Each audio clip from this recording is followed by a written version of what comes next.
Oke, halo semuanya. Selamat malam dan selamat datang kepada seluruh peserta dalam SOE Indonesia Webinar di malam hari ini. Terima kasih kepada 47 peserta yang udah standby dan kita mulai aja. Waktu sudah menunjukkan pukul 8. Saya harap seluruh peserta di sini dalam keadaan sehat dan sejahtera semuanya. Terima kasih kepada peserta yang sudah bergabung di SOE Indonesia Webinar kali ini dengan tema Generasi Milenial dalam Mewujudkan Budidaya Perikanan yang Berkelanjutan. Acara ini dapat terlaksana berkat kolaborasi dan dukungan dari Sustainable Ocean Alliance yang berkantor pusat di San Francisco, Diverse Clean Action sebagai chapter SOE Indonesia, kolaborasi antara alumni Our Ocean Youth Leadership Summit, Maritim Muda Nusantara, Blue Generation, Siengle, Ocean Smile, dan Back In. Ya, kita tepuk tangan virtual dulu ya, teman-teman. Oke, nah teman-teman di sini udah familiarkah dengan budidaya perikanan? Kabarnya ya teman-teman, kabar baiknya Indonesia merupakan negara penghasil makanan laut melalui perikanan budidaya terbesar ketiga di dunia. Tentu ini menjadi peluang untuk meningkatkan perekonomian dan ketersediaan pangan Indonesia bahkan dunia. Nah, dengan hal ini berarti sektor budidaya perikanan ini memiliki potensi yang begitu besar. Bersama kita telah hadirkan narasumber yang akan memberikan wawasan serta pengetahuan tentang perikanan budidaya itu sendiri. Dan sudah pasti narasumber kita adalah anak milenial. Langsung saja kita kenalan sama narasumber kita yang pertama, yaitu M. Irham Saputra, pendiri Blue Generation dan juga aktivis, serta pelaku budidaya perikanan. Halo Irham, selamat malam. Irham sudah standby, bisa dinyalakan dulu. Halo. Halo, selamat malam Mbak Anissa. Terima kasih, Terima salam kasih. kenal. Iya, terima kasih sudah bergabung pada kesempatan kali ini. Dan narasumber yang kedua kita yaitu Dedi Cahyadi, co-founder dan CEO dari Nanobubble Indonesia. Selamat malam, Dedi. Halo, selamat malam. Salam kenal Terima semuanya. kasih. Semoga Mas Dedi selalu sehat ya. Ya, terima kasih. Amin. Nah, itu tadi adalah kedua narasumber kita pada malam hari ini. Dan perkenalkan, saya Vivi, selaku moderator dalam webinar malam ini, yang akan didampingi oleh rekan saya, Kristi Tanjung, yang akan memandu sesi tanya-jawab nanti. Halo, Kristi. Selamat malam dan terima kasih sudah bergabung. Iya, senang bergabung sama teman-teman di sini. Oke, untuk mempersingkat waktu, kita persilahkan narasumber pertama kita untuk menyampaikan materinya. Silakan Irham. Oke, ya, terima kasih. Ya.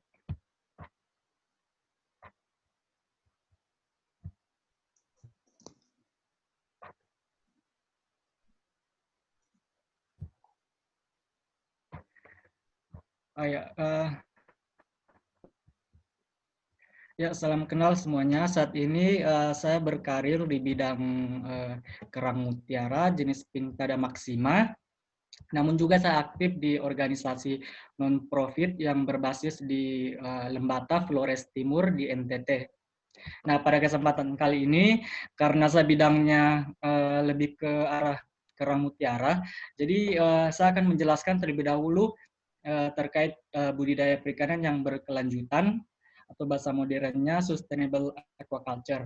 Nah, dan juga nanti saya akan menjelaskan sekilas dari Project Blue Generation terhadap kegiatan budidaya perikanan yang berkelanjutan saat ini. Oke, terlebih dahulu kita semuanya kenalan dulu ya untuk aquaculture atau budidaya perikanan itu sebenarnya seperti apa. Jadi mungkin dari teman-teman sini mungkin semuanya tidak semuanya dari background aquaculture ataupun dari jurusan yang spesifik ke budidaya perikanan. Mungkin dari ada memang perikanan tapi bukan spesifik. Nah, ini aquaculture sendiri ini menurut FAO ini yaitu bagaimana kita mengembangbiakan atau membudidayakan organisme ataupun biota perairan yang termasuknya di dalamnya itu ada ikan bersirip, kemudian ada krustasea, kemudian ada moluska atau kekerangan dan tumbuhan ataupun tanaman air. Nah, yang termasuk biota yang bisa dibudidayakan, ini ada di sini dapat dilihat di gambar. Ini mungkin hanya perwakilan saja. Ini mungkin dari segi biota di air tawar itu ada ikan lele, ini yang dikonsumsi ya. Kemudian yang ikan hias itu ada ikan cupang, ikan arwana. Kemudian di air payau sendiri itu ada udang windu, kemudian ada udang faname, kemudian ada ikan kakap merah. Namun ikan kakap merah ini sebenarnya termasuk juga yang bisa dibudidayakan di laut. Karena apa? Karena toleransi terhadap salinitas yang berbeda dan tinggi. Nah, kemudian di laut sendiri ini ada ikan kutikus atau kerapu bebek, kemudian ada tiram mutiara, ini jenis Pinctada maxima yang saat ini saya sedang jalani. Nah, kemudian ini ada rajungan, kemudian ini ada rumput laut jenis Euchema cottoni. Oke. Nah, sebenarnya di dalam budaya itu sendiri, sebenarnya apa yang bisa kita pelajari? Ini saya ringkas, itu kita nanti akan pelajari seperti ada seni atau keterampilan, kemudian juga ada ilmu pengetahuannya, kemudian ada bisnis dan teknologi. Seninya itu di mana? Jadi seninya itu bagaimana kita berinteraksi dengan biota perairan yang kita pelihara atau kembang biakan. Kemudian ilmu pengetahuannya sendiri ini sebenarnya banyak ya, mulai dari penelitian, kemudian ilmu dari kegiatan prakteknya itu sendiri dalam usaha, yaitu bagaimana kita mampu memijahkan atau mengawinkan biota perairan yang kita pelihara. Kemudian tentunya juga ada bisnis yang akan kita pelajari. Sebenarnya ini pilihan, namun direkomendasikan. Karena apa? Pilihan itu sendiri, biasanya kan kita pelihara biota perairan itu tidak hanya segera untuk bisnis, tapi untuk hobi. Nah, tapi rekomendasinya alangkah baiknya untuk dijadikan bisnis. Kemudian nantinya juga kita akan mempelajari di dalamnya ada teknologinya itu banyak. Nanti saya akan jelasin sekilas. Nah, ini ruang lingkupnya sendiri itu di sini ada wadah. Wadah ini tempat budidaya biota itu sendiri. Kemudian ada media itu jadi air tempat biota dipelihara. Nah, airnya tadi saya sebutkan ada air tawar, air payau, dan air laut. Nah, biotanya tadi berbagai macam ya. Ada banyak yang bisa dibudidayakan. Nah, ini garis merah tentunya tidak lupa kita memperhatikan lingkungan. Lingkungan sebenarnya menjadi bagian utama juga dalam kegiatan usaha budidaya. Nah, mengapa sektor budidaya perikanan penting untuk terus kita kembangkan? Jadi mari kita lihat bersama-sama. Nah, ini menurut data dari FAO, itu produksi perikanan dan kebutuhan pangan di dunia, itu seperti ditampilkan pada slide. Nah, ini kita ambil contoh di tahun saat ini, tahun 2020. Ini ada data kebutuhan pangan itu mencapai kurang lebih 130 juta ton, sedangkan kalau kita mengandalkan dari hasil tangkapan dan juga ini hasil tangkapan termasuk Cina ya. Karena apa? Karena Cina ini salah satu negara yang paling terbesar dalam produksi perikanannya. Jadi ini meskipun termasuk Cina, jadi angka untuk produksi ikan itu sendiri itu tidak mencukupi jika kita mengandalkan dari hasil tangkapan alam. Ini dari tangkapan termasuk Cina kurang lebih sekitar 95 juta ton ya. Sedangkan kurang lebih 95 juta ton dan kebutuhan kita 130 juta ton. Nah, kalau kita mengandalkan dari tangkapan itu otomatis tidak terpenuhi. Makanya perlu dilakukan kegiatan usaha budidaya perikanan ataupun mengembangbiakan biota perairan.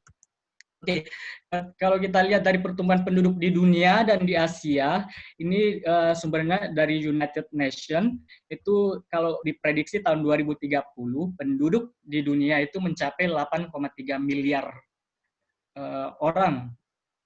Nah, kemudian sedangkan di Asia itu 4,9 miliar, 58% dari penduduk dunia di tahun 2030. Oke, sebenarnya bagaimana sih supply dan permintaan ikan? Kita lihat dulu secara global di dunia. Ini di garis biru, itu bisa kita lihat untuk di tahun 2020 itu kurang lebih 120 juta ton. Kemudian dari tangkapan itu ternyata nilainya masih tidak mampu untuk mencukupi kebutuhan pangan, permintaan kebutuhan pangan ataupun permintaan ikan di dunia. Jadi seperti yang saya katakan, kita memang perlu harus kegiatan untuk mengembangbiakan biota perairan itu sendiri. Kemudian di Asia kalau kita lihat di grafik, ini kita lihat di lingkup Asia, di tahun 2020 kalau mengandalkan tangkapan juga tidak cukup jika untuk memenuhi permintaan ikan di Asia. Otomatis kegiatan usaha budaya perikanan itu memang diperlukan. Kemudian ini kita lebih spesifik lagi ini ke Indonesia. Bagaimana Indonesia? Indonesia di tahun ini data dari Badan Pusat Statistik itu kita ambil ini gambaran secara umum ya. Ini tahun di 2016 itu total produksi perikanan di Indonesia itu mencapai 23,51 juta ton dengan angka penangkapan lebih kecil dibandingkan hasil produksi perikanan di bidang budidaya perikanan yang mencapai 16,68 juta ton. Nah, untuk konsumsi ikan sendiri di Indonesia ini data per kapita, ini datanya sampai 2017, namun ini angka terus berubah sampai sekarang dan tahun selanjutnya. Di tahun 2017 sendiri per kapita di Indonesia per kapita ini dalam artian per orang ya, membutuhkan 46,49 kg ikan. Oke. Nah, kemudian bagaimana untuk apakah ini mencukupi? Misalkan kebutuhan konsumsi ikan di Indonesia per kapita 46,4 kg per individu. Nah, jadi diperkirakan kita butuh untuk konsumsi kebutuhan ikan di tahun 2017 yaitu 10,38 juta ton. Ini 2017 10,38 juta ton ataupun 2016 9,37 ton. Saya kembali ke slide. Jika tadi kebutuhannya 10, juta ton sekian, sedangkan dari hasil, jika kita mengandalkan dari hasil tangkapan hanya berkisar 6,83 juta ton, otomatis tidak terpenuhi. Untuk itu memang perlu dilakukan kegiatan budaya perikanan. Oke, ini ada slide target produksi perikanan budidaya. Ini yang terupdate tadi dari, ini saya screenshot dari webinar Bapak Slamet Subjakto selaku Dirjen Budaya Perikanan Indonesia. Nah, ini bisa dilihat di slide, jadi ada target-target produksinya untuk memenuhi kecukupan konsumsi di Indonesia ataupun untuk diekspor ya. Ini ada ikan air tawar, kemudian ikan air payau, ikan laut, dan ini rumput laut. Karena apa? Rumput laut ini untuk tahun ini lebih menurut dari Bapak Slamet Subjakto itu lebih ingin dikembangkan lagi, diproduksi. Nah, sebenarnya pertanyaan ini, aquaculture itu sebenarnya efektif atau enggak selain melihat kebutuhan pangan ataupun permintaan ikan di dunia. Sebenarnya ada isu global. Isu globalnya itu ada beberapa isu global terkait kegiatan budaya perikanan. Itu ada kerusakan lingkungan, sustainable development, kemudian food safety, keamanan pangan, kemudian eco-labeling, yaitu apakah produknya itu ramah lingkungan, kemudian ini traceability itu ketertelusuran. Jadi historinya dalam kegiatan budaya itu baik atau bagaimana, nanti akan sekilas saya jelaskan. Kemudian ini juga ada isu terkait GMO. GMO ini sendiri genetically modified organism.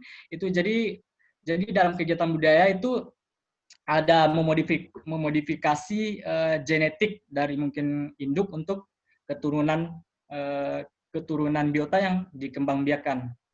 Nah, untuk itu perlu perlu dalam kegiatan pengembangan budidaya harus mengikuti namanya CCRF, Code of Conduct for Responsible Fisheries. Ini yaitu asas satu standar internasional yang disepakati, salah satu kesepakatan yang disepakati pada saat konferensi Komite on Fisheries di FAO di Roma waktu itu. Oke, dampak lingkungannya sendiri seperti apa dalam kegiatan budaya? Kita lihat sebenarnya ada dampak lingkungannya, yaitu terutama kerusakan lahan di area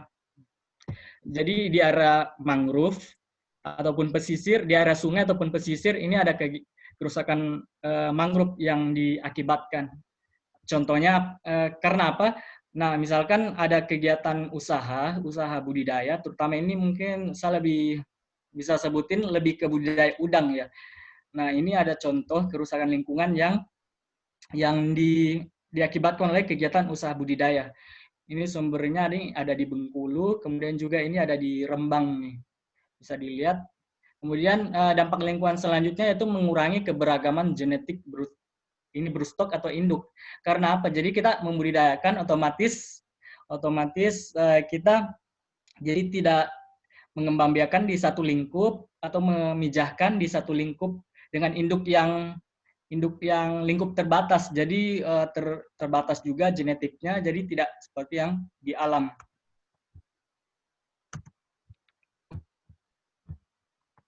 Oke. Selain itu dampak lingkungannya sendiri, dampak lingkungannya juga ada perubahan suhu, kemudian adanya penyakit dan patogen, kemudian adanya resistensi terhadap antibiotik dan spesies invasif, kemudian juga ada polusi genetik. Ini saya lebih menjelaskannya tentang penggunaan antibiotik.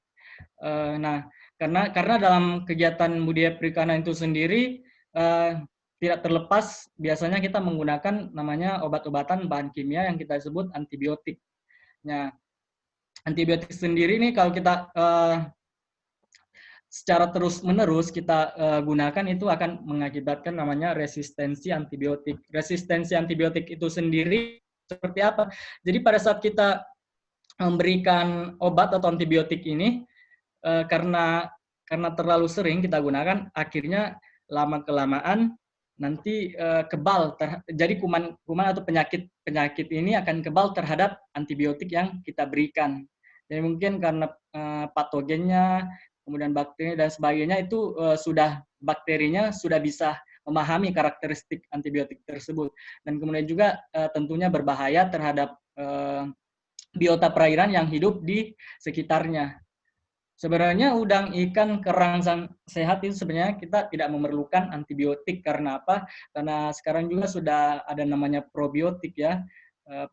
Probiotik itu sendiri yaitu bakteri yang sangat baik untuk sebagai pencernaan biota yang kita pelihara. Jadi itu sangat baik, sebenarnya kita lebih ke probiotik daripada antibiotik. Jadi dalam peningkatan produksi perikanan budidaya sendiri itu harus bermutu baik, aman dikonsumsi dan diproduksi tanpa mencemari lingkungan, mengikuti cara budidaya ikan yang baik. Di dalamnya termasuk cara pembinaan ikan yang baik, kemudian good aquaculture practices. Jadi dalam kegiatan praktik budidaya aquaculture itu menerapkan sistem CBIB, cara budidaya ikan yang baik. Oke.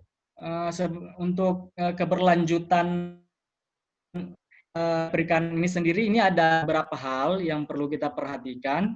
Yang pertama itu sebaiknya pemilihan lokasi yang tepat, memenuhi persyaratan izin, kemudian meminimalisir dalam pelaksanaan kegiatan produksinya itu meminimalisir namanya overfeeding, yaitu pemberian pakan secara berlebih-lebihan.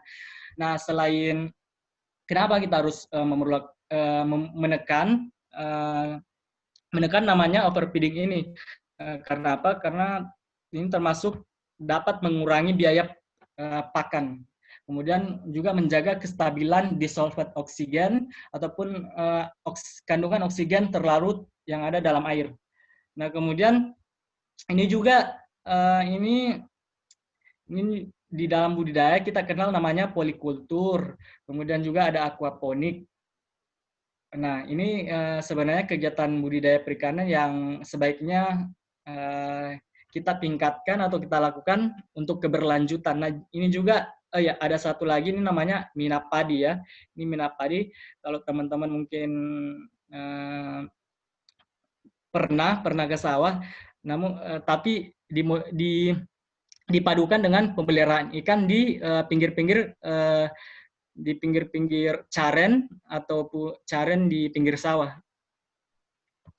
Oke, untuk mencapai namanya suatu sistem dalam budidaya perikanan yang berkelanjutan itu kita harus ada beberapa aspek yang harus kita perlu perhatikan, yaitu yang pertama aspek sosial dan ekonomi, kemudian aspek lingkungan, dan aspek dalam kegiatan produksi itu sendiri, yang di dalamnya ada teknologi. Nah, ini sebaiknya kita kembangkan ikan herbivora dan pakan tumbuh-tumbuhan. Nah, di dalam kegiatan aquaculture juga ada namanya sistem resirkulasi, ini direkomendasikan karena apa? Agar kegiatan budaya dapat berkelanjutan. Plusnya sih sebenarnya plus dan minusnya ada. Nah, kalau plusnya sendiri itu kita bisa menghemat air, kemudian limbah itu dapat dikontrol dan diminimalisir. Namun minusnya itu sebenarnya ada juga biaya tinggi dan membutuhkan sistem filtrasi yang kompleks seperti ini. Sebenarnya teknologi ini ada yang sistem resirkulasi ini ada yang baik. Itu dari pengembangan dari Bapak TB Hairul Rahayu, itu namanya Sea First Catfish Farming in Recirculation System Tank. Itu dikembangkan di Sekolah Tinggi Perikanan yang saat ini ada perubahan nama Politeknik AUP. Oke. Nah, demi keberlanjutan aquaculture sendiri, sebaiknya kita juga menghindari overstocking, yaitu pengembalian biota ke alam. Jadi kita melepas dari hasil budaya, kita melepas ke alam. Itu juga sebenarnya tidak dianjurkan kalau melebihi populasi yang terlalu banyak. Kemudian sebaiknya stok merilis spesies asli di lingkungan tersebut. Nah, ini tadi yang saya sebutkan, kita meminimalisir kalau tidak bisa dihindari penggunaan antibiotik, sebaiknya kita meminimalisir penggunaan antibiotik. Nah, di ikan air tawar sendiri, itu namanya ada dalam budaya ikan cupang nih, contohnya kita untuk tidak menggunakan bahan-bahan kimia, kita menggunakan daun ketapang. Daun ketapang ini sendiri dapat menetralisir pH atau derajat keasaman air di dalam air, ataupun sebagai antibakteri dan jamur untuk ikan cupang tersendiri. Nah, ini Blue Generation sedang mengembangkan namanya eco product, yaitu jadi kita bagaimana membuat pakan ikan hias dan ikan air tawar, terutama ikan lele itu jadi yang ramah lingkungan. Jadi kita di sini kita menggunakan daun asli dari Flores, kemudian kita jadiin tepung sebagai sumber protein nabati. Nah, kita padukan juga ini tanpa bahan kimia. Jadi kita padukan dengan seperti tepung ikan, kemudian sumber protein ya untuk hewani, dan dengan formula pakan yang kami buat.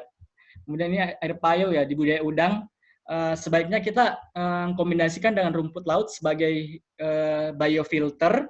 Karena rumput laut, jadi kita pelihara udang, kemudian juga kita di dalamnya juga memelihara rumput laut sebagai biofilter. Nah, ini bagaimana di laut? Di laut sebenarnya kita mungkin teman-teman pernah lihat atau pernah dengar namanya KJA, keramba jaring apung. Nah, itu biasa kita pelihara ikan kerapu, kemudian ikan bawal, lobster, dan lain-lain. Nah, sebaiknya di satu lingkup wilayah perairan tersebut kita juga memelihara ini makroalga. Ini salah satu jenisnya itu rumput laut sendiri. Di laut kita pelihara rumput laut karena ada jenis rumput laut bisa dikembangbiakan di air payau, kemudian juga di laut. Dan ini kita memproduksi memelihara kerang-kerangan juga. Ini ada ya termasuk salah satunya jenis kerang mutiara, jenis Pinctada maxima, karena sifatnya filter feeder, kemudian juga dapat ataupun seperti kerang hijau. Kerang hijau sendiri itu bisa menyerap logam yang berbahaya tentunya di dalam perairan. Jadi kita kombinasikan agar berkelanjutan. Oke, what we can do. Jadi apa yang bisa kita lakukan sebagai konsumen ataupun penduduk di Indonesia ataupun di dunia. Itu bagaimana kita menghindari makanan-makanan laut ataupun ikan di toko-toko atau di restoran, sebaiknya kita menghindari yang tidak berkelanjutan ya. Tadi ada penggunaan antibiotik, kemudian ada bahan kimia lainnya. Kemudian kita sebaiknya sebaiknya untuk menanya di mana asal seafood ini, dari asalnya itu bagaimana. Kita iseng-iseng tanya ke pemilik usaha ataupun penjual. Kemudian kita coba untuk makan makanan seafood ataupun ikan di daerah kita sendiri. Jadi lingkup pengawasan kita atau pengetahuan kita itu lebih tahu dibandingkan kita makan di tempat atau di daerah lain gitu. Kemudian kita sebaiknya menyebarkan kata-kata positif atau ajakan atau campaign. Nah ini agar berkelanjutan sebenarnya ada tipsnya untuk usaha yang mau bangun usaha. Jadi nggak hanya perlu modal, kemudian kita bisnis, itu konsepnya salah. Jadi karena apa? Karena di sini ada pengalaman, memang pengalaman fakta di Flores. Jadi ada pembangunan tambak udang. Itu jadi orang pengusahanya banyak uang, kemudian bangun bisnis. Dan pada akhirnya sudah berjalan, itu sebanyak 16 petak, itu banyak sekali. Kemudian namun di dalam perjalanan pembangunan itu ada kendala yang sangat memang fatal, sehingga mengharuskan untuk diberhentikan. Karena apa? Jadi tidak memperhatikan lingkungan, pohon mangrove tanpa izin. Jadi tidak ada AMDAL di lingkungannya.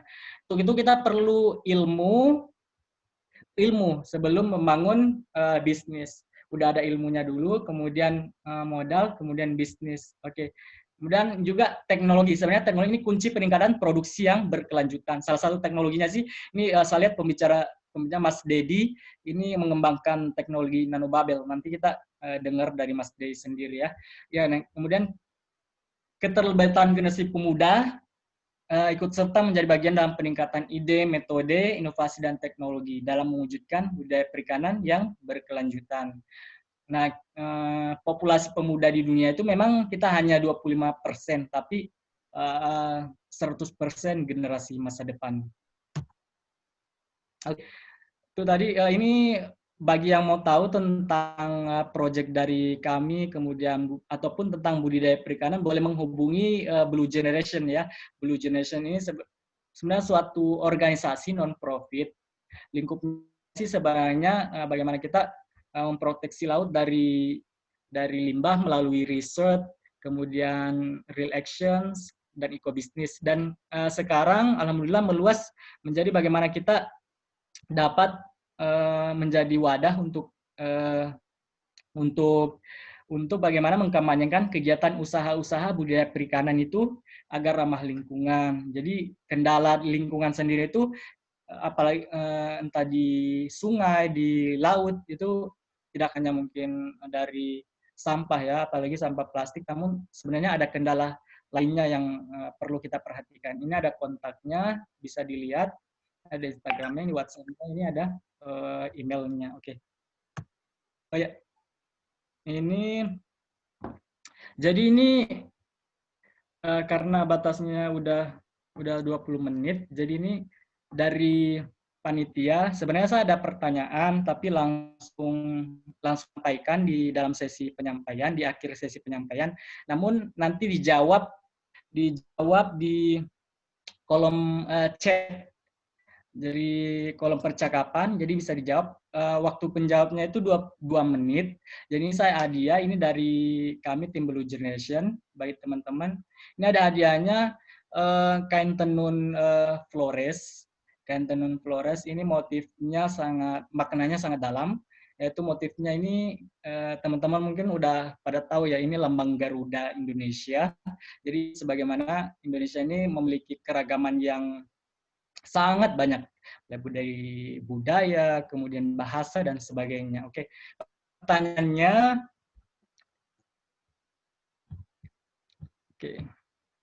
pertanyaannya, jadi tadi di slide awal saya sempat menyebutkan beberapa biota menurut pengertian dari FAO. Jadi biota perairan yang bisa dikembangbiakkan ataupun kita pelihara kemudian kita kembangbiakkan. Tadi ada beberapa biota. Jadi teman-teman cukup sebutkan tadi biota apa saja. Tadi ada air tawar, air payau, air laut yang di slide pertama yang mewakili. Jadi bagi teman-teman yang jawabannya benar, nanti ini dari tim Blue Generation akan kirimkan kain tenun Flores, asli dari Flores. Oke, mulai dari sekarang 2 menit sambil, jadi bisa diteruskan dari panitia untuk penyampaian di pembicara yang kedua. Terima kasih. Ya, di kolom chat ya. Terima kasih Irham. Nah, teman-teman, waktunya 2 menit dari sekarang ya. Ada hadiah menarik dan sangat bermakna menanti kalian, spesial dari Flores. Nah, buat teman-teman yang tahu jawabannya, langsung aja diketik di grup chat. Nah, sembari menunggu waktu menjawab nih, karena pada excited ya sama hadiahnya.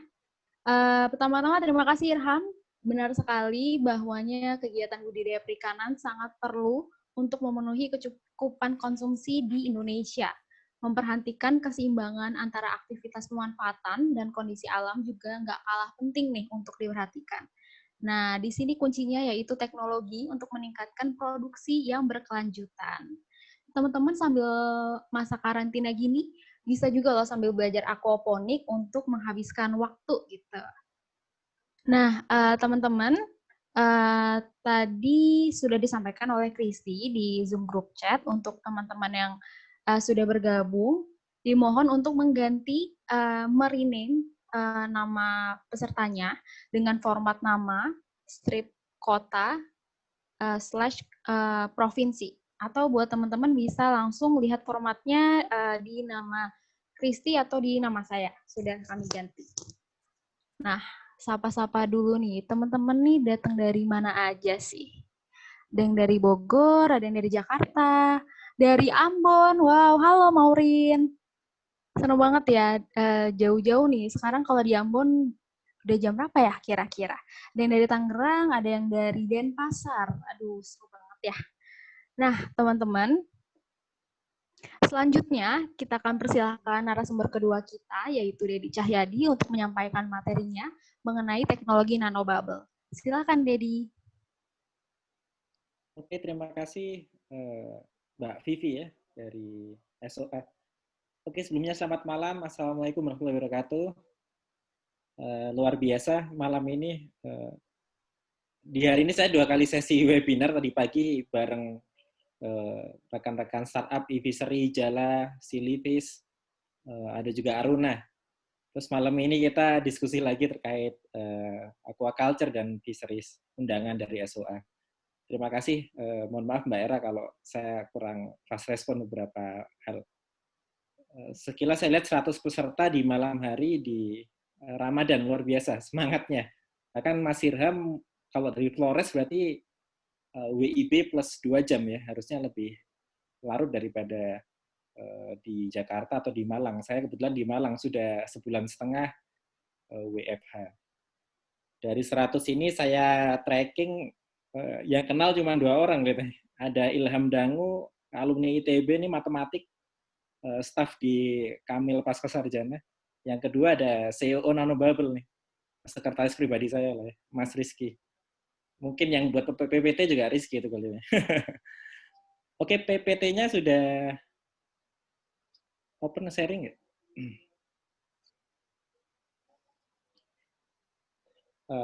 Baik, rekan-rekan sekalian, di malam hari ini semoga bisa menjadi suatu wawasan baru bagi saya secara pribadi dan juga rekan-rekan menjelaskan tentang teknologi nanobubble.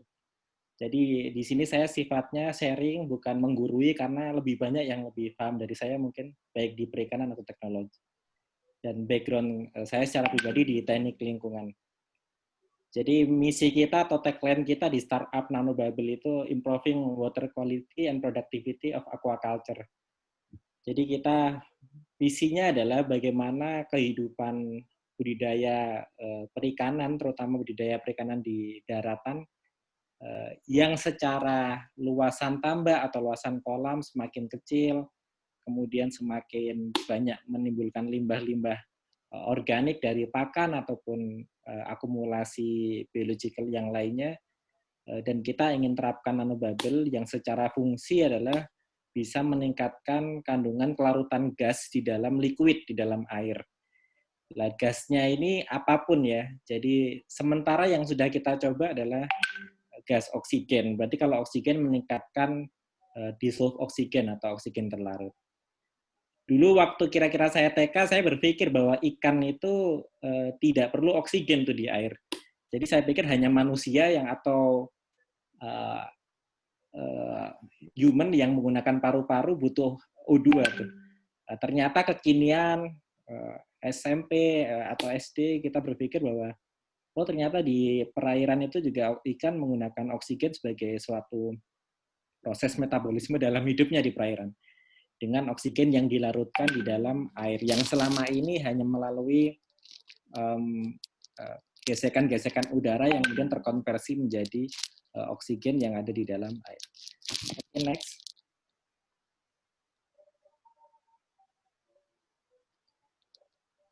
Ya, ini sekilas kita startup baru jalan jadi perusahaan di 2019 bulan Mei. Tapi untuk penelitian teknologi nanobubble kita bareng-bareng Profesor Nurul tuh, yang fotonya ada di sebelah kanan rekan-rekan. Beliau guru besar nanoteknologi di LIPI dan juga peraih Habibie Awards 2 kali. Habibie Awards itu seperti Liga Champions-nya peneliti Indonesia lah ya. Jadi jarang-jarang orang dapat itu. Dan alhamdulillah saya dan Rizky mungkin yang di sini hadir bisa bertemu Prof. Nurul tuh. Dan kaidah kita di nanobubble ataupun di Nano Center Indonesia, bagaimana kita bisa menghilirisasi teknologi yang selama ini diteliti oleh para peneliti di Puspiptek itu di Serpong, itu ada lebih dari 5.000 dokter alumni luar negeri itu. Yang kalau kita bisa hitung, setahun misalnya 3 kali publikasi ilmiah, berapa publikasi yang kemudian tidak bisa dieksekusi menjadi suatu hasil penelitian yang menjadi bisnis atau menjadi teknologi yang bisa dimanfaatkan oleh society. Jadi kalau kita bicara sama Prof. Nurul, ada 2 mazhab peneliti yang hanya paper oriented, yang di situ dihasilkan paper, setelah itu selesai dapat kum, naik jabatan. Kira-kira itu ya. Mohon maaf kalau ada yang berbasis sebagai itu, cuman saya wawasan dari Prof. Nurul selama ini seperti itu. Yang kedua adalah mazhabnya peneliti yang ingin produk-produknya atau hasil risetnya dieksekusi dan bisa dimanfaatkan oleh masyarakat. Dan Indonesia sangat mumpuni untuk hal itu. Karena kita memiliki competitive advantage, di mana di dunia perikanan dan pertanian secara umum menjadi wilayah atau lahan yang cukup sangat luas untuk riset-riset kita, baik secara profesional di dunia akademisi ataupun secara bisnis yang menggunakan basis penelitian seperti nanobubble. Jadi kira-kira itu histori kita adalah Prof. Nurul, saya, Mas Hardi, dan juga Mas Rizky. Jadi satu nih peneliti, teknopreneur, dan juga pakar mesin. Dan kita kemudian buat suatu mesin, kita rekrut orang sales untuk jualan, kita rekrut orang business development untuk pengembangan bisnis. Nah, kira-kira itu bagaimana konsep kita membentuk suatu bisnis berbasis teknologi yang dari riset basicnya. Kira-kira sudah 4 tahun riset ini. Next. Ya, sekilas nanoteknologi biar tidak bingung. Baik saya juga dulu sangat bingung sekali. Nanoteknologi ini apa bedanya dengan permen nano-nano misalnya? Atau artis Nano Karno, enggak ya, Rano Karno. Jadi nanoteknologi itu ilmu yang mempelajari material ataupun bahan dengan ukuran yang sangat kecil sekali. Jadi nano itu ukurannya adalah 1 meter dibagi 1 miliar. Atau kalau di sini analoginya adalah satu bola tenisnya Maria Sharapova dibagi sekitar 7 miliar kali lah ya kira-kira. Nah, itu ukuran 1 nanometer. Untuk bakteria sendiri ukurannya 100 nanometer. Untuk rambut kita 80.000 nanometer. Jadi itu beberapa ukuran-ukuran. Jadi ketika rambut kita dipotong 80.000 baru ketemu 1 nanometer. Sementara ukuran nanobubble kita adalah 100 nanometer. Ukuran nanobubble kita hampir sekitar 75-80% seukuran bakteri yang kemudian 100 nanometer ukurannya. Itu sekilas terkait eskalasi. Dan material sifatnya gini ya, jadi sama seperti laptop mungkin ataupun mobil ataupun manusia ya. Jadi kita semakin kecil partikel penyusun atau atom, ketika diberikan intervensi atau rekayasa, maka kita bisa merubah secara fungsi material tersebut. Makanya kalau di Jepang banyak sekali ya, kayak nanokeramik. Terus nanti saya cerita beberapa film yang menggunakan nanoteknologi base. Nah, yang jadi diskusi di Eropa dan juga Amerika, apakah nanoteknologi masuk ke industrial 4.0 revolution? Nah, ini saya gambarkan ini yang slide sebelah kanan rekan-rekan. Ini mazhab Jerman, ini Eropa ya. Dulu ketika saya pernah summer school di Jerman, beberapa bulan, ada beberapa dosen yang menjelaskan bahwa nanoteknologi merupakan bagian dari 4.0 industry. Nah, kalau mazhabnya Amerika atau Silicon Valley atau San Francisco, itu 4.0 industry hanya dibatasi digital base, misalnya robotik, artificial intelligence, kemudian blockchain dan lain sebagainya. Jadi nanotek tidak menjadi suatu pelebaran umum keilmuan di bidang industrial revolution 4.0. Nah, ini sedikit wawasan bahwa kita ada dua view terkait apakah nanoteknologi masuk or not. Anyway, kita nggak mempersalahkan itu, tapi kita berfokus pada apa fungsi teknologi yang kita buat. Nah, untuk market sendiri luar biasa, di Eropa sudah mencapai 1,6 triliun US dollar untuk nanotech bisnis. Next.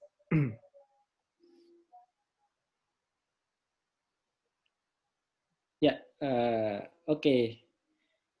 Pada slide ini saya cuma gambarkan bagaimana nanoteknologi sains atau teknologi nano bisa diterapkan di kehidupan ataupun di aspek-aspek perfilman, kira-kira gitu ya. Jadi kalau di dunia kesehatan, jadi Amerika dan Eropa, kebanyakan nanotech bisnis atau nanotech research itu berfokus pada 3 hal tuh. Kesehatan, kemudian material, dan yang ketiga biasanya energi. Nah, yang di slide sebelah kiri ini yang merah ada robotnya, itu salah satu temuan-temuan atau studi yang terbaru di Amerika sana, yang paling leading sih John Hopkins sama Harvard, bahwa sudah membuat suatu semacam robot berukuran nano yang bisa kemudian masuk ke sel-sel tertentu. Yang terbaru ada teman saya LPDP, mungkin ada beberapa yang kenal, namanya Mas Boimin, dia di Massachusetts, UMass. Dia kalau nggak salah sih, saya belum konfirmasi lebih lanjut. Dia ingin penyembuhan kanker dengan nanotek berbasis komoditas perairan atau laut. Bisa dikontak tuh, namanya Mas Boimin, dosen FPIK Brawijaya. Itu salah satu fungsi di dunia kesehatan. Fungsi yang agak unik nih, saya suka Iron Man. Mulai dari TK dulu saya lihat, mulai di SCTV sampai sekarang di layar lebar. Iron Man itu pakaiannya, itu yang di generasi terbaru menggunakan nanotech Army itu. Jadi di Amerika sana nanotech dikembangkan untuk Army juga. Dan jangan kaget ketika mungkin 10 tahun ke depan, beberapa tentara Amerika menggunakan kostum-kostum seperti ini tuh. Karena mereka risetnya Army itu anggarannya, APBN Amerika untuk Army itu relatif luar biasa besar. Karena negara-negara kekuatannya di pertahanan. Jadi defense ministry-nya mereka sudah mengembangkan teknologi di bidang defense science. Termasuk T'Chaka dan T'Challa di Wakanda, Black Panther, itu pakainya menggunakan self-healing structure nanotech.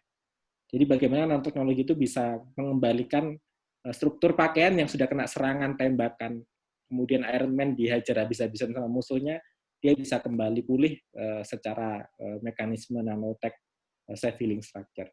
Kira-kira itu kalau kita agak imajinatif di bidang futuristik teknologi nano. Next.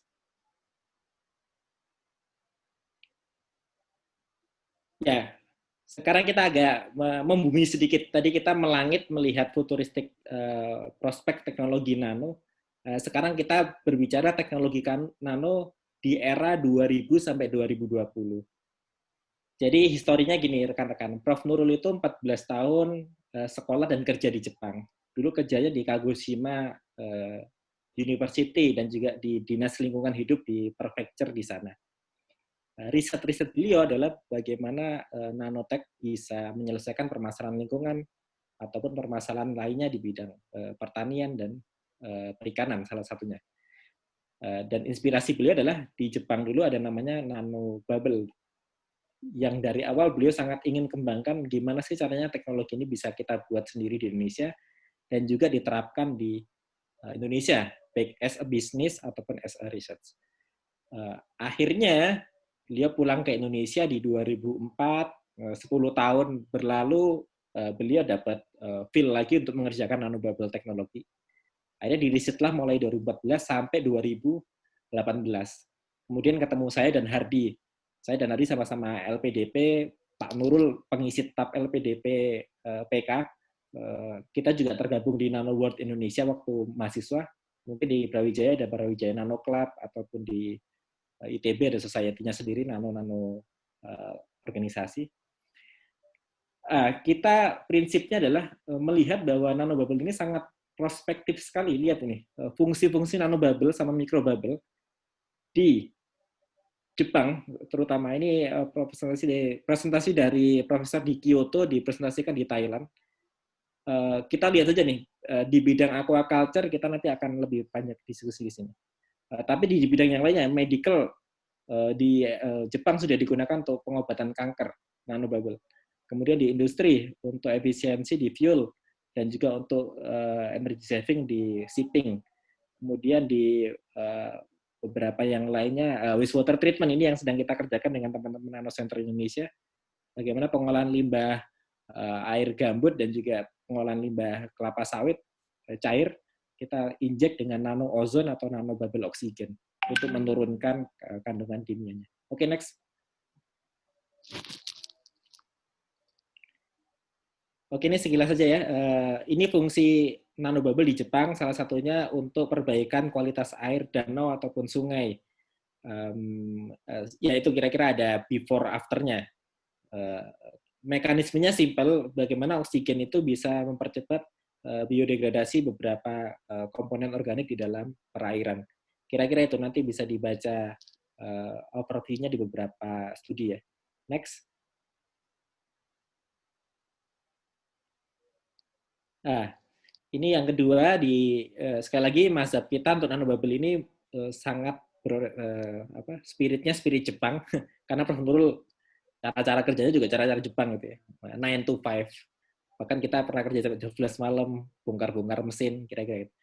Prinsipnya satu, nanobubble di Jepang itu digunakan untuk air tawar. Jadi termasuk ikan-ikan ini dikembangkannya di air tawar. Jadi ini NHK TV meliput bahwa dengan ini yang sea water ya. Ya ini sea water. Saya tidak tahu ikan apa, Rizky mungkin tahu yang perikanan. Intinya adalah dengan nanobubble growth-nya semakin cepat. Tapi basicnya di Jepang itu nanti ada videonya, bisa dicek di YouTube. Nanobubble in Japan. Itu kebanyakan digunakan untuk air tawar dan small pond. Jadi kayak tadi gambarnya Mas Irham, ada kolam-kolam resirkulasi yang jumlahnya cukup banyak, diinjek mesin nanobubble 1, dialirkan ke semua kolam, sehingga kondisinya adalah ketika oksigen meningkat di dalam perairan atau di dalam tambak, logik yang pertama berjalan adalah bahwa ikan akan bisa ditambah secara kuantitas. Yang kedua adalah metabolisme ikan yang terkait hubungannya dengan oksigen, itu semakin lebih mudah. Yang ketiga, di studi yang terakhir, bahkan bisa memecah atau melisis virus tuh. Karena virus itu komponen kulitnya adalah lemak ya, kayak corona kan komponen kulitnya itu lemak ya, makanya dia diistilahkan envelope virus tuh. Lalu beberapa virus di perairan juga memiliki karakteristik yang sama. Ketika ditembak dengan nanobubble, dia bisa lisis, bisa pecah. Dan dari teori ini makanya kita sedang meriset waktu itu pernah dilakukan di salah satu kampus di Surabaya, bagaimana pengaruh nanobubble ke virus dan bakteri. Nanti ada salah satu datanya. Oke, next. Yes, that's why kita running bisnis nanobubble. Jadi ini salah satu dari 3 yang disampaikan Dirjen KKP, termasuk salah satu permasalahan utama di budidaya perikanan darat ya. Mungkin Mas Idam lebih bisa menjelaskan tangkap dan darat apa bedanya dan sebagainya. Intinya adalah bagaimana di darat itu intensifikasi.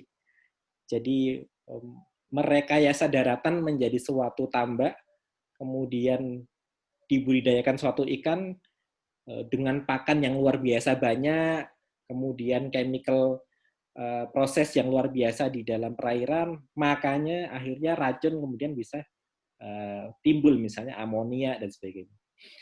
Dan dalam studi yang lainnya, kita melihat nanobubble dengan injeksi oksigen bisa menurunkan potensi-potensi toksik tuh. Jadi kondisi yang anoksik atau kondisi rendah oksigen bisa kita perkaya oksigennya. Kemudian NH3 atau amonia yang tinggi bisa diturunkan dengan adanya oksigen yang mencukupi di perairan. Oleh sebab itu kita pernah diskusi dengan beberapa pembudidaya. Jadi ada 3 komponen di budidaya tambak udang itu yang bisa berpengaruh pada budidaya dan panen. Pertama adalah kualitas air, yang kedua pakan, yang ketiga adalah disease management atau manajemen penyakit. Untuk nanobubble base itu kita hanya fokus pada manajemen kualitas air saja. Sementara ini kita masih ke situ. Karena riset-riset yang terbaru dan validitas di tambak besar, kita ke arah penyakit itu masih belum 100% terverifikasi atau tervalidasi. Kita masih di kolam-kolam kecil yang pernah diuji dengan virus dan penyakit. Next.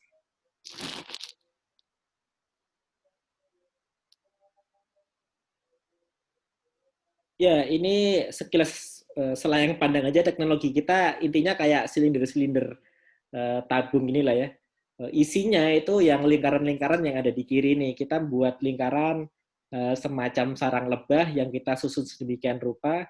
Yang jadi risetnya Prof. Nurul itu ini, bagaimana menata heksagon-heksagon di dalam situ supaya air yang diinjek dengan oksigen bisa terpecah atau tercacah sempurna dengan suatu pola tertentu di dalam silinder ini. Ini kita namakan bubble mill generator, BMG. Dan itu paten kita bersama. Ada saya, ada Prof. Nurul, ada Rizky di sini, pemilik paten teknologi ini. Next. Kepada pembicara, waktunya tinggal 3 menit lagi ya. Oke, ini karakteristik nanobubble. Kira-kira kita sudah memenuhi syarat nanobubble size di 99 nanometer. Next. Ya, ini paten kita sekilas. Monggo dilanjut, Mbak. Next. Ya, next, ini penelitian kita sudah publikasi di Scopus. Ya, intinya adalah overview nanobubble teknologi, penerapannya di 8 bulan terakhir kita as a business waktu itu tersimpulkan di DO kita bisa up to 100% bisa meningkatkannya. Jadi luaran nanobubble ini DO-nya bisa sekitar 20-22 ppm. Cuman akan terlarutkan atau terencerkan di perairan yang cukup luas. Kaidahnya adalah pengenceran. Terus untuk EHP bakteria dan Vibrio, kita pernah bisa mengurangi up to 90%. Untuk produktivitas, kita bisa meningkatkan 30%. Kemudian untuk profit per tambak, ini best case ya, kita pernah bisa meningkatkan up to 20% setelah dirasiokan dengan segala pengeluaran.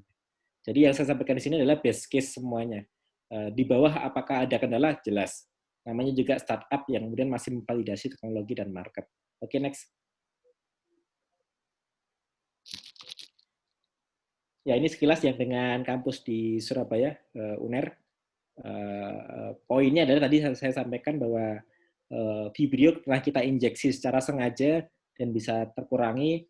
EHP juga kita injeksi secara sengaja dengan nanobubble effect bisa negatif. FCR kita bisa menekan di 1,2. Ini uji coba di lahan sekitar 2 meter persegi di UNER. Jadi sekali lagi ini lab case. Jadi yang saya sampaikan di slide yang ini untuk lab. Oke, next. Nah, ini riwayat DO di beberapa kolam. Oke, lanjut Mbak. Jadi oksigen kita lebih tinggi dari aerator atau kincir. Ya, ini yang lainnya. Oke, lanjut. Nah, ini selain udang, kita pernah menerapkan di pembenihan ikan kerapu dengan sistem RAS, Recirculating Aquaculture System. Jadi dalam 14 hari kita leading 1 cm in average di benih kerapu. Oke, lanjut. Nah, ini historical data kita di beberapa tambak mitra yang sudah panen, ada di Bangka Belitung, Situbondo, dan Subang. Memang macam-macam, makanya tadi saya bilang bahwa kita tidak men-state kita sudah sangat ideal sehingga bisa meningkatkan up to 100%. Misalnya kayak di Situbondo Raceway 96%. Itu sekali dan 2 kali waktu itu. Dan kita beranjak ke tambak yang lebih besar nih, di 800 dan 2500. Kita menemui gejala bahwa mesin kita belum begitu performa sempurna di tambak-tambak di atas 1000 meter persegi. Makanya PR teman-temannya Rizky di bidang product development adalah meningkatkan kapasitas atau scale up nanobubble dari yang sampai 1000 meter persegi menjadi 2500. Oke, next. Nah, ini foto-foto sekilas saja dokumentasi kita penerapannya. Mesin kita pernah segede kulkas tuh yang ditambak di Bangka Belitung. Ya. Oke, next. Yang terbaru kita kecil aja, dimensi 50 cm kali 50 kali 55. Oke, selanjutnya kita, ya ini yang kita mau kembangkan nih, mau hendaknya rekan-rekan sekalian, ini kita pernah didanai World Bank, sekian puluh ribu US dollar waktu itu untuk penerapan nanobubble di sektor aquaculture, kolam-kolam kecil. Dan saat ini kita dengan Ivisri, dengan Jala, dan rekan-rekan Aruna, kerjasama dengan KKP untuk membangkitkan kembali bak terpal Vaname, jadi kolam-kolam bundar diameter 10, dengan terpal kita injek nanobubble, ada automatic feedernya Aviary, ada controlling dari Jala.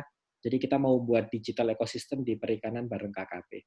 Salah satu pilot plan-nya waktu itu dengan World Bank. Oke, next. Selanjutnya, Mbak. Nah, ini customer profile aja. Persebaran kita masih dari Bali sampai Sumatera ya, sampai Batam. Jadi ke arah timur belum. Mungkin nanti Mas Hiram bisa membantu di Flores dan sekitarnya, kira-kira gitu ya. Next. Oke, selanjutnya moderator. Nah, ini contoh-contoh aja mesin-mesin kita yang terbaru dan untuk komoditas apa. Oke, ini versi yang paling besar. Next. 3 slide ke bawah langsung next. Ya, ini yang terbaru sebesar CPU komputer aja. Untuk ikan koi, ikan hias, dan juga lobster di area-area yang cukup kecil. Oke, lanjut.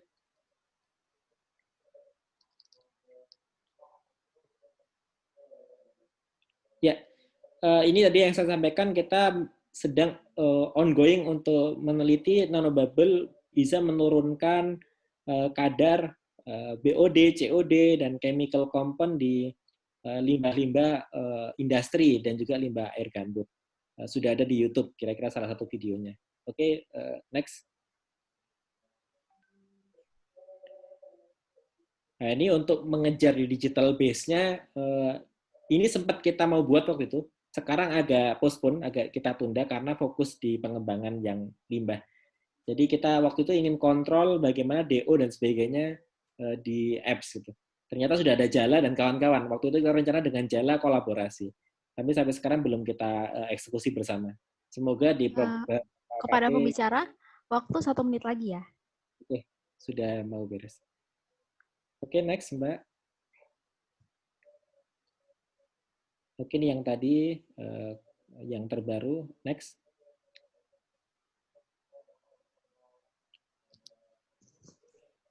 Ya, nanobubble punya bisnis baru nih, mohon doanya rekan-rekan kita kembangkan nanofeed. Jadi kita buat pakan dengan teknologi nano dan juga vitamin. Kira-kira untuk air tawar yang sementara ini kita mau coba. Untuk lele, lobster air tawar, dan lain-lain. Ini tetap kita pakai shaker mill sehingga ukuran powdernya bisa lebih kecil daripada yang lainnya. Sehingga bisa efektif menyerap protein dan sebagainya untuk komoditas ikan-ikan ataupun yang lain. Oke, selanjutnya. Nah, ini penerapan nanofit aja. Next, nanti bisa dibaca di slide karena di-share ke panitia.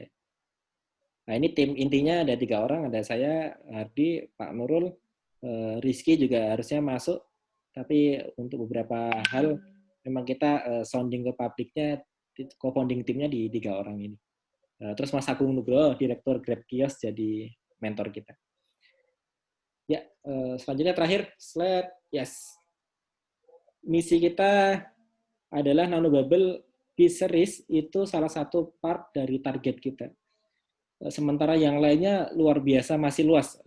Amanah-amanah kita ke depan, bagaimana Nanobubble bisa digunakan untuk pengolahan limbah, bagaimana Nanobubble untuk suplai air beroksigen di peternakan, bagaimana Nanobubble bisa merevitalisasi sungai dan juga danau, dan di Jepang sudah digunakan untuk liquid nitrogen fertilizer, bagaimana gas yang oksigen diinjek diganti nitrogen sehingga jadi nitrogen cair, kira-kira gitu.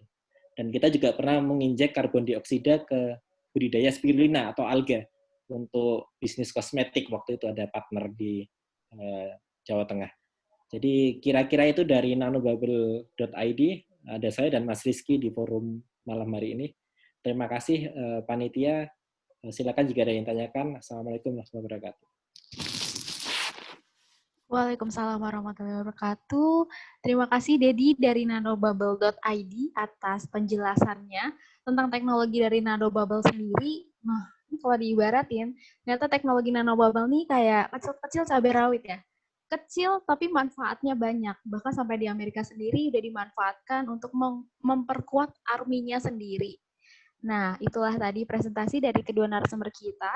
Dan yang sudah dinanti-nanti nih, udah dilihat dari Zoom group chatnya sendiri, udah banyak banget pertanyaan yang mengalir.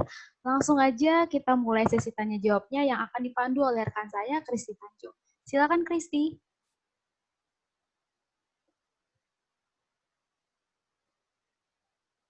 Kepada Kristi, bisa langsung dimulai sesi tanya-jawabnya.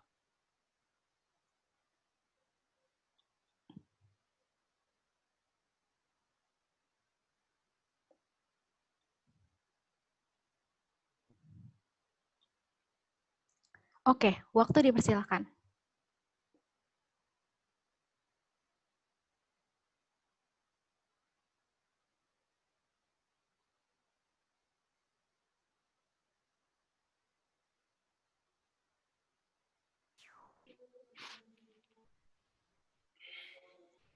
Oke, sepertinya rekan saya sedang mengalami permasalahan teknis.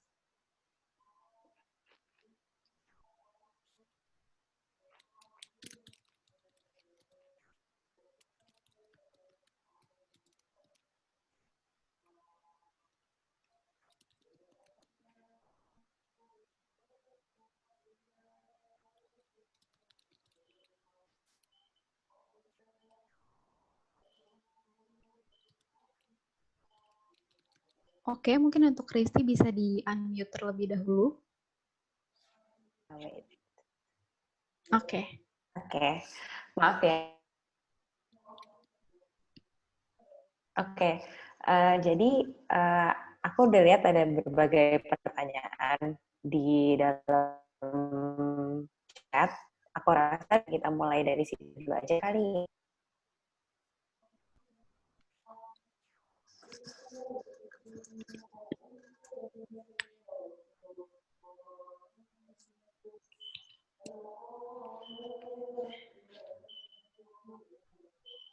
Halo?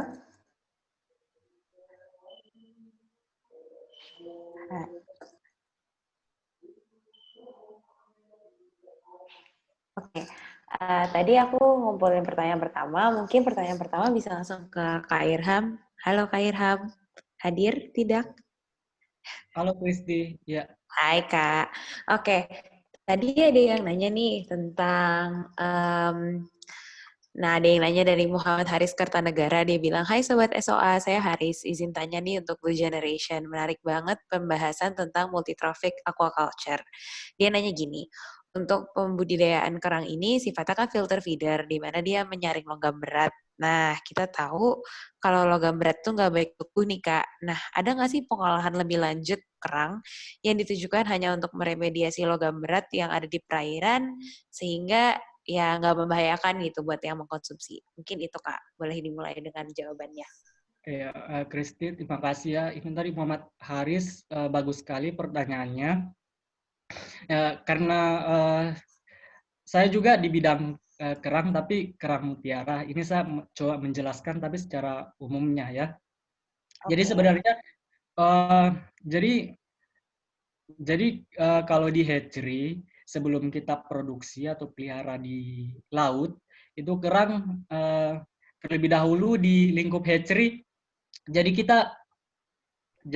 kalau di kerang sendiri kan ada teknologinya. Jadi kita nantinya tidak akan menggunakan antibiotik dan bahan kimia lagi dalam pemeliharaannya, baik itu pemeliharaan larva, kemudian spat sebelum dikembangbiakan di laut. Itu salah satu cara untuk meminimalisir bahan kimia ataupun antibiotik lainnya sebelum ke laut. Nah, kemudian kalau di laut sendiri untuk saat ini, jadi yang tindakan yang utama yang paling harus kita perhatikan yaitu dari segi survei lokasinya sebelum kita kembang biakan di laut. Jadi ada namanya survei lokasi dengan beberapa kriteria. Jadi kalau tujuannya konsumsi, tentunya kita sebagai pelaku usaha kerang, baik itu kerang mutiara, kerang hijau, dan lain-lain, kalau untuk tujuan konsumsi, tentunya kita sebagai pelaku usaha terlebih dahulu melakukan namanya survei lokasi. Jadi kita survei dulu perairannya apakah mengandung logam berat yang banyak, yang nantinya dapat berdampak terhadap kerang yang kita pelihara nantinya. Ya. Baik, terima kasih, Kak. Ya. Mungkin pertanyaan berikutnya kita ke Mas Dedi kali, Mas. Ada ini chatnya rame banget sama pertanyaan-pertanyaan untuk Mas Dedi. Mungkin aku bisa pilih beberapa yang kira-kira bisa Mas Dedi jawab, terus nanti mungkin di penghujung jawabannya Mas Dedi bisa kasih tahu kira-kira teman-teman kalau mau info-info lebih lanjut tuh kepo-kepo tentang nanobubble itu di mana gitu. Ini sih ada yang tanya kayak gini. Selamat malam, Pak. Saya ingin bertanya, bagaimana teknik sampling air untuk mengetahui BOD, COD, dan DO yang benar? Karena dulu saya pernah melakukan itu, namun di ketinggian air yang berbeda, BOD-nya berbeda, COD dan DO juga berbeda. Saya dulu melakukan penelitian terkait hubungan BOD, COD, dan DO pada ikan di sungai yang terdampak limbah. Itu pertanyaan dari Sofia Salsabila. Mungkin Kak Dedi bisa jawab, Kak? Ya, terima kasih pertanyaannya. Reward nggak pertanyaan? Jadi gini Mbak, tadi siapa namanya? Saiki ya? Sofia. Ya, sorry. Jadi nanti paling tepat adalah saya kasih nomor R&D Nanobubble ya, supaya tidak meleset. Jadi positioning saya di Nanobubble adalah Chief Executive Officer. Jadi di posisi ini memang secara pemahaman teknis sampai ke arah sampling atau uji biota sampai uji perairan itu tidak saya lakukan secara pribadi. Namanya tim manajemen di suatu perusahaan pasti membagi tugas itu pada seorang yang berkompeten dan di bidangnya. Dan itu bidangnya R&D. Saya pikir akan lebih menarik diskusi dengan tim R&D saya. Nanti mungkin Rizky bisa memfasilitasi kontak personnya dan sangat teknis bisa ditanyakan bagaimana menguji DO, bagaimana membuat regresi linear di suatu statistical analysis, atau bagaimana publikasi paper indeks Scopus ya, mungkin dengan beliau tuh. Kalau dengan saya bicaranya mungkin bagaimana mengelola teknologi jadi bisnis. Bagaimana teknologi ini bisa bermanfaat untuk society dan kayak itu ya. Saya jadi kasih boundary bahwa boundary saya kalau sangat teknis di bidang water quality control ataupun bagaimana ngecek itu saya pikir di tim R&D Nanobubble. Oke, Kak. Siap. Terima kasih. BTW yang namanya Kak Rizky dari tadi disebut-sebut kayaknya belum muncul deh di chat. Mungkin bisa kenalan dan juga pas kontak yang tadi disebut-sebut kayaknya dari tadi disebut-sebut namanya tapi orangnya nggak muncul-muncul gitu. Gimana gitu rasanya. Kita kayaknya ada yang udah menggunakan fitur raise hand nih atas nama Kak Gamal. Sepertinya dia punya pertanyaan buat Mas Dedi juga. Mungkin bisa kita unmute ya ke Mas Gamal. Silakan Mas, langsung aja to the point ke pertanyaannya. Teman-teman bisa minta tolong unmute. Ya. Halo. Mas Gamal. Halo. Halo, Mas. Silakan Mas, boleh langsung ke pertanyaannya. Oke, saya langsung ke Mas Dedi Cahyadi.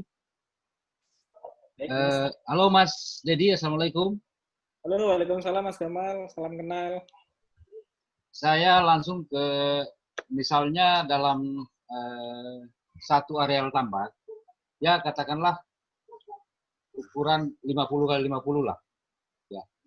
Kira-kira berapa besar, apakah penerapan mikrobubble itu tanpa kincir manual, kincir atau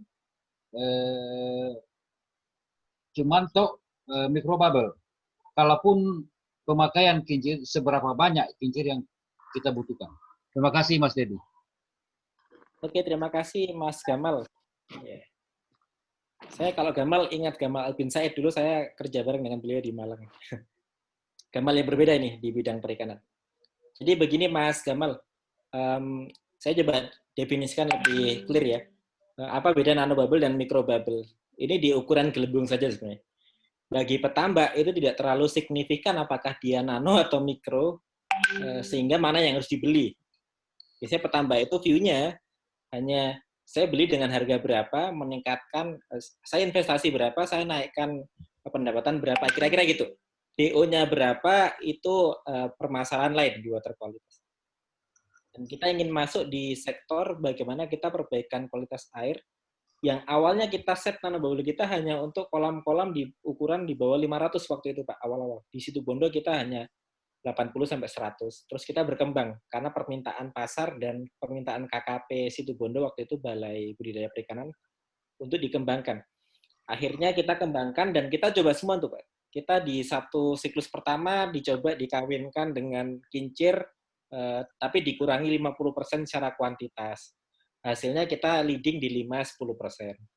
Terus kita juga tambah kincir lagi di siklus yang kedua, misalnya jadi 75% kincir. Hasilnya bisa di angka 20% peningkatan probabilitas. Jadi emang simulasi-simulasi ini yang datanya harus kita rapikan dan kita publish ke publik sehingga akan tahu nih, pemanfaatan nanobubble ini apakah independen ataukah komplement tuh. Sementara ini hipotesis kami berdasarkan pengalaman di 14 tambak yang lain, hipotesis kita masih di arah kita masih harus disandingkan dengan kincir, karena kincir memiliki fungsi selain untuk bisa menambah udara atau oksigen, DO, dia juga bisa memusatkan central drain untuk kotoran, dan dia juga bisa membolak-balik untuk suhu atau temperatur di perairan. Yang fungsi itu tidak dimiliki nanobubble. Karena nanobubble sifatnya hanya air disedot di mesin, diinjek oksigen yang di crushing, kemudian dikeluarkan kayak air keran gitu. Jadi kayak air atau air keran atau air air biasa yang dijatuhkan ke dalam tambak. Nah, itu tidak ada suatu gaya mekanik yang sangat dibutuhkan udang untuk arus, untuk mengumpulkan kotoran ke tengah, untuk menyamakan suhu, untuk meratakan mungkin kondisi pH dan sebagainya. Mungkin rekan-rekan perikanan, Mas Irham atau rekan-rekan lebih paham bagaimana fungsi kincir di pertambakan udang. Nah, kira-kira itu. Tapi until now, sampai sekarang kita riwayatnya atau rekam jejaknya, kita sampai menerapkan mesin nanobubble itu sekitar 4 unit di kolam 2.500 meter persegi di Bangka Belitung. Itu dengan pasokan kincir dikurangi sekitar 25% sampai 50%. Datanya seperti yang saya sampaikan tadi, berapa peningkatan produktivitasnya. Nanti di slide bisa dicermati. Kira-kira itu Mas Gamal. Dan kita juga mengusahakan, mohon doanya, ini kita kerjasama dengan perusahaan ikan dan udang yang cukup besar lah ya. Mungkin semua tahu kalau saya sebut, tapi etikanya disebutkan. Kita kembangkan ini di Probolinggo dan hatchery yang mereka miliki. Jadi kita mau terapkan nanobubble yang sangat kecil di pembenihan udang, dan nanobubble yang sangat besar versi yang terbaru di launching di bulan ini. Selama pandemik ini mereka riset rekan-rekan di lab untuk perikanan budidaya tambak di kolam 3.000 meter persegi. Semoga hasilnya cukup memuaskan sehingga bisa rilis dan layak dimarketkan di Indonesia. Terima kasih. Wow, keren banget. Aku malam ini belajar banyak sekali karena dulu aku kira perikanan itu cuma ikan doang. Ternyata nggak, banyak banget di dunia perikanan yang bisa dicermati. Oh ya, tadi banyak banget yang nanya tentang nanobubble dan tentang blue generation juga. Silahkan, itu tadi ada yang Mas Rizky sudah kasih kontaknya nanobubble. Silahkan dibanjiri WhatsApp-nya dan SMS-nya gitu. Oh iya, kita mau ngumumin juga pemenang kain dari Kakak Irham. Pemenang adalah Kak Octavia dari Jakarta Selatan. Nanti akan dikontak personal sama Era. Begitu. Ini aku komentar ya Kak, moderator Kak Vivi. Oke, terima kasih Kristi telah memandu sesi tanya jawabnya. Dan juga selamat kepada Kak Octavia yang telah memenangkan hadiahnya. Nah, teman-teman, dari webinar kali ini kita dapat ketahui bahwa perikanan budidaya ini merupakan masa depan Indonesia dalam memenuhi kebutuhan pangan, peningkatan perekonomian dan kesejahteraan masyarakat, serta dapat menjadi sumber devisa negara. Peran generasi milenial dalam terciptanya teknologi akan membuat pengembangan perikanan budidaya tentunya menjadi masa depan yang terbaik. Nah, teman-teman kalau mau tahu perkembangan tentang budidaya perikanan, teman-teman bisa mengikuti akun Instagram dari kementerian kita loh di @budidayakkp di Instagram. Dan teman-teman juga kalau mau kepoin aktivitas dari pembicara kita bisa juga follow di @bluegeneration dan @nanobubble.id. Terima kasih sekali lagi untuk narasumber kita, Irham dan Dedi. Ya, terima kasih SOA dan rekan-rekan sekalian. Mas Irham, semoga lain waktu bisa kerjasama. Siap. Oke. Oh iya. Terima kasih kepada Sustainable Ocean Alliance, Diverse Clean Action, Maritim Muda Nusantara, Blue Generation, Sea Angle, Ocean Smile, Back In, dan Nanobubble yang telah mendukung acara webinar kali ini. Nah, teman-teman, setelah ini kita akan tampilkan sebuah video singkat mengenai Sustainable Ocean Alliance sendiri yang juga menjadi penutup dalam webinar malam hari ini. Sebelum ditutup, izinkan saya memberikan sedikit pantun nih, teman-teman. Masak udang saus mentega, makannya di bawah pohon kelapa. Ayo pemuda berbudi dan berdaya, kita wujudkan perikanan budidaya. Sampai jumpa di webinar selanjutnya. Selamat malam dan terima kasih.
The ocean is everything when it comes to a planet. So that's why we have to look at the ocean. There is a lot to do, and you guys, the millennials and Gen Z, and the younger people, will have to continue what we started. But I really want to urge, in this particularly difficult time, for young people to come forward and take political action. Make your voices heard. My challenge to the millennials is to realize just how powerful you are and to remember the words of Margaret Mead, who said, never lose faith that a small group of committed people can change the world. Indeed, it's the only thing that ever has. And I would urge all millennials to become social entrepreneurs, to combine their business with the social value, or have the social value first and put a business behind it. It's that combination of getting a solution going with power behind it in a sustainable way. And you see that starting. Social entrepreneurship is, I think, the center of life for the millennial generation. And empower the crowd, seriously. Experts are great. They know all the ways not to accomplish things, all the problems with doing it. But you give a kid or a car mechanic a couple of tools and an idea, and the world is their oyster. And that future will be a society where the oceans and humanity are integrated probably almost seamlessly. It's going to have to be one big functioning system with us part of it. The future of the ocean, I would leave a question mark without a word, because that word depends on what you guys push the world to do. The ocean is where I come for refuge. It's a natural, beautiful medicine. We need to make the ocean famous so that future generations can experience what we often take for granted. Hi, my name is Hannon Bloomer, and I'm a member of the Sustainable Oceans Alliance. SOA has provided me with unforgettable experiences and invaluable opportunities. Some of the professionals that I grew up idolizing are now my mentors, helping me develop my passion for oceanography. I've engaged in dialogue with heads of state, experts, and advocates at the United Nations and national conferences. It is our generation that together will be the wave of change. Most of humanity knows the ocean's out there, but doesn't experience it, doesn't live in it. And so it's being destroyed with nobody watching. And it's time that somebody watch.